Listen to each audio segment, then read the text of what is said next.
Oke, Assalamualaikum warahmatullahi wabarakatuh. Selamat malam penonton setia podcast kami. Malam hari ini kami akan mereview film yang berjudul Satu Napas Panglima Besar dari peserta CPNS Latsar CPNS gelombang ketiga angkatan 56 tahun ajaran 2022 dari kelompok 2. Berikut kami akan memperlihatkan cuplikan dari film tersebut. Urip Sumoharjo dengan jumlah suara 21. Sudirman. Hitungan suara ini belum selesai. Semua kertas suara sudah habis dihitung. Tapi saya membawa 6 mandat dari komandan divisi dan komandan resimen dari Sumatera. Semua sepakat untuk memilih Sudirman.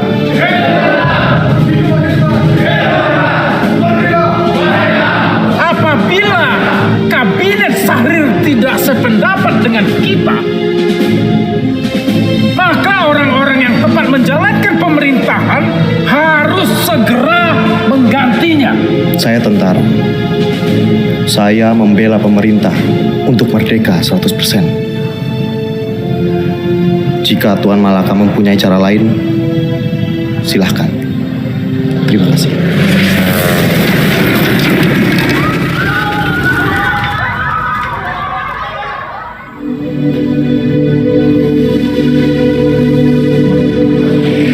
Dan saya mohon dengan sangat, ikutlah bergerilya bersama kami, Pak. Engkau seorang prajurit. Tempatmu di medan pertempuran bersama dengan anak buah kamu.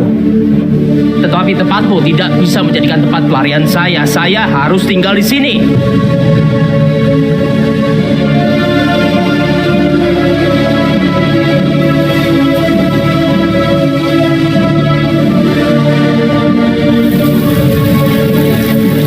Presiden tidak keluar kota, tapi ditahan oleh Belanda.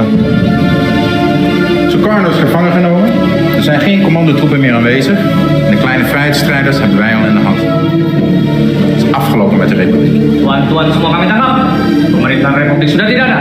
Tuan sekarang adalah penahanan kerajaan Belanda. Tangkap.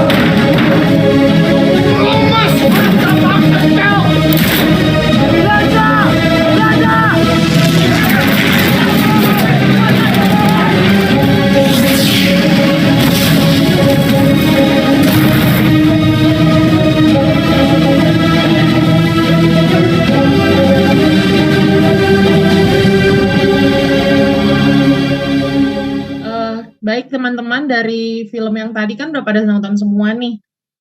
Sekarang saya mau tanya-tanya lah review tentang film tersebut. Menurut Mas David, dari film tersebut kira-kira nilai apa aja sih yang didapat dari film Satu Napas Panglima Besar tersebut? Jadi menurut saya sebelumnya saya terima kasih kepada yang membuat film ini, produser maupun sutradaranya, karena saya sampai berkaca-kaca menonton film ini ya. Oke, nilai-nilai yang dapat saya ambil pertama dari scene pertama aja itu udah bisa diambil nilainya. Jadi Jenderal Sudirman itu dalam pemilihan Jenderal Sudirman itu ada kayak pemilihan itu kan, nggak secara ditunjuk langsung, tapi melalui pemilihan.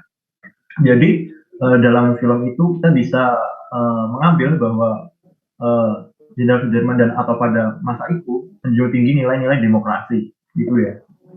Lalu selanjutnya Jenderal Sudirman juga memiliki rasa cinta tanah air, seperti dia kalau kita lihat dari segi pakaiannya saja, dia menggunakan udeng dan pakaiannya seperti itu. Dia sangat menguri-nguri budaya dia gitu. Terus selanjutnya dia juga bagaimana caranya mempertahankan Indonesia itu supaya tidak terjajah oleh bangsa asing. Sampai dia melakukan gerilya seperti itu ya. Dia bahkan dengan, kalau kita lihat skin langsung di paling akhir waktu perjanjian Romeroyang itu, dia sebenarnya kurang setuju dengan perjanjian itu karena dia ingin berperang sampai benar-benar Indonesia itu bebas dari penjajahan, itu ya. Jadi nilai-nilai yang bisa saya ambil dari film itu kalau dikaitkan ya, kita memiliki cinta tanah air. Jadi kita memiliki rasa untuk cinta tanah air, rasa rela berkorban demi negara, seperti itu, rasa patriotisme, seperti itu, Mbak. Gitu. Betul sekali Mas David. Film yang tadi itu memang mengajarkan kita banget untuk jas merah ya, jangan sekali-sekali melupakan sejarah. Selanjutnya saya mau tanya-tanya sama Mbak Ervi deh, perilaku apa sih yang bisa berkaitan dengan bela negara dari film tersebut? Iya, saya setuju ya dengan Mas David tadi. Saya mau menambahkan aja nilai bela negaranya. Salah satunya kemampuan awal bela negara yang Jenderal Sudirman itu memiliki strategi gerilya yang menyebabkan Belanda kehabisan logistik dan mengakui kedaulatan Indonesia. Itu menunjukkan bahwa Jenderal Sudirman itu memiliki kecerdasan emosional dan spiritual serta intelijensia yang baik, yang itu bisa kita tiru untuk kehidupan kita sekarang. Mungkin seperti itu. Betul sekali. Karena salah satu poin dari bela negara itu kan adalah kesiapsiagaan ya. Awal kita punya bela negara. Yang pertama itu kita harus punya ilmunya sih, punya kemampuan itu sendiri gitu. Dan itu emang dapat banget sih dari film ini ya. Gitu. Selanjutnya, kira-kira teman-teman yang lain ada yang mau menambahkan nggak? Perilaku apa aja yang bisa kita contoh untuk kita aplikasikan di dalam kehidupan kita pada zaman saat ini gitu. Mungkin Mas Erlando? Baik, saya akan menambahkan salah satu sikap bela negara yang ditunjukkan Sudirman juga adalah dia bertanggung jawab terhadap setiap amanah yang diberikan kepadanya. Dia tidak mau menyerahkan Indonesia hanya dengan melakukan perundingan saja, namun sebagai TNI juga dia tetap melaksanakan tugasnya. Kedua, di sini terdapat beberapa scene yang menunjukkan bahwa Sudirman itu taat beribadah. Hal ini juga dapat menjadi teladan buat kita ke depannya. Kemudian, dia itu mendahulukan kepentingan umum daripada kepentingan pribadinya. Dapat dilihat ada scene dia ditunjukkan bahwa Sudirman itu sedang sakit, namun dia tetap berjuang untuk Indonesia. Oke, betul. Menambahi dari teman-teman sekalian, ada satu scene yang menurut saya itu sangat menunjukkan bahwa dia benar-benar rela berkorban. Satu scene yang menunjukkan kalau pada akhirnya si Jenderal Sudirman itu kan sakit kan ya, dan hanya punya satu paru-paru. Dengan kondisi yang seperti itu aja dia masih bisa membela negara, apalagi kita yang masih sehat sempurna, kenapa kita tidak bisa membela negara ini? Gitu sih. Oke, selanjutnya teman-teman, sebelum kita mengakhiri sesi podcast kita ini, ada satu pertanyaan yang mengulik hati saya untuk saya mau tanyakan ke teman-teman. Kira-kira teman-teman di masa sekarang ini masih ada nggak sih isu yang masih relevan dengan kasus film Satu Nafas Panglima Besar ini? Monggo boleh, Mas Erlando. Menurut saya terdapat dua isu penting. Pertama, hoax. Yang kedua, korupsi. Di mana terdapat scene di film ini menunjukkan bahwa salah satu pasukan dari Sudirman itu menjual informasi keberadaan Sudirman kepada Belanda. Dan hal-hal seperti ini masih sering terjadi sampai dengan sekarang. Terima kasih.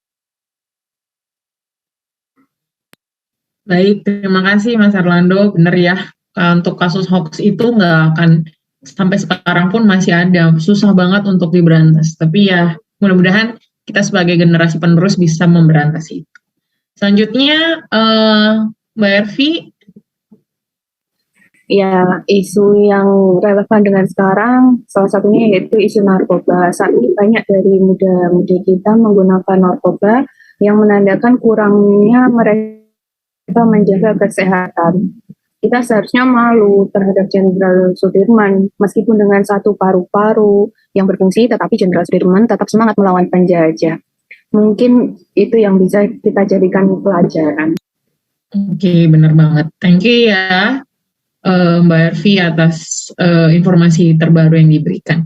Selanjutnya, Mas David, mungkin ada tambahan isu apa yang masih relevan sampai saat ini? Kalau dari saya, yang saya lihat dari isu-isu kemarin itu, terdapat kayak ada kelompok-kelompok di kita yang ingin mengganti ideologi negara kita atau menggulingkan pemerintahan Indonesia. Dengan kalau kita lihat dari film ini, Jenderal Sudirman sudah mati-matian dalam mempertahankan pemerintahan Indonesia. Bahkan ketika Belanda melakukan agresi di awal, melakukan agresi, dia sudah berkata, apapun yang terjadi, saya akan patuh pada pemerintahan yang sah. Seperti itu. Dengan kalau kita lihat sekarang, terdapat kelompok-kelompok yang ingin menggulingkan pemerintahan, mengganti ideologi. Nah, orang-orang seperti itu atau kelompok-kelompok seperti itu seharusnya melihat film-film seperti ini, melihat sejarah seperti Jenderal Sudirman, agar mereka juga memiliki jiwa cinta terhadap Indonesia dan tidak ingin mengganti ideologi maupun menggulingkan pemerintahan, dan tetap di Pancasila dan tetap negara kesatuan Republik Indonesia. Benar sekali, thank you ya Mas David, benar-benar membuka insight baru bahwasanya memang ideologi negara Indonesia itu nggak bisa diganggu-gugat. Pancasila adalah ideologi negara kita dan NKRI itu harga mati buat kita semua. Jadi teman-teman, sekian review yang bisa kami sampaikan tentang film Satu Napas Panglima Besar ini. Bisa saya simpulkan bahwasanya di film ini benar-benar memang mengandung 5 unsur dari bela negara itu sendiri. Yang pertama, yaitu rasa cinta terhadap tanah air. Yang kedua, kita sadar berbangsa dan bernegara. Seperti halnya Panglima Sudirman juga, dia sadar bahwasanya berbangsa dan bernegara ini memang milik dia gitu. Dengan segala kondisinya dia memperjuangkan, mendeklarasikan kemerdekaan Indonesia. Lalu yang ketiga, kita harus setia pada Pancasila, yang mana itu sebagai ideologi kita, ideologi negara ini. Terus yang kelima, rela berkorban untuk bangsa dan negara. Terus yang terakhir itu kita harus mempunyai kemampuan bela negara itu sendiri gitu, kemampuan awal dalam bela negara, seperti halnya Jenderal Sudirman itu gitu. Itu teman-teman semuanya, penonton sekalian yang bisa kami sampaikan. Kiranya film Satu Napas Panglima Besar ini bisa menjadi motivasi buat kita generasi penerus untuk terus membela negara ini bagaimana kondisinya. Sekian dari kami, terima kasih.